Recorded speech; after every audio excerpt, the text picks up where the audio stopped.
बिस्मिल्लाहिर्रहमानिर्रहीम। अस्सलाम वालेकुम नाज़रीन, नई अपडेट में खुश आमदीद ख़वातीन और हज़रात। और आपको बताएं, कराची शहर में चोरियों का मामला बदस्तूर जारी हो सारी। आपको बताएं कि शहर भर के अंदर गाड़ियों की चोरियां भी बदस्तूर बढ़ने लगी और शहरी मज़ीद परेशान नज़र आ रहे हैं।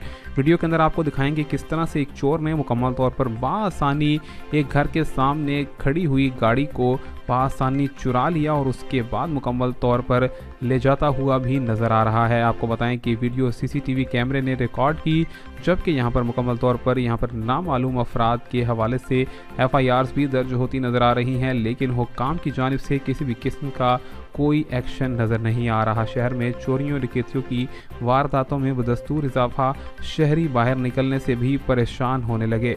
शहर के अंदर यहाँ पर मुकम्मल तौर पर गुज़िश्ता रोज़ के अंदर मुतअद्दिद वारदातों में तकरीबन 2 करोड़ रुपए की चोरियों में और इसी के साथ साथ नकदी और जेवरात के मामलात के खिलाफ भी यहाँ पर पुलिस और थानों में FIR दर्ज करवाई गई हैं। इस हवाले से आपकी क्या राय है, कमेंट्स में ज़रूर आगाह कीजिएगा। मिलेंगे नई अपडेट में, तब तक के लिए अल्लाह हाफिज़।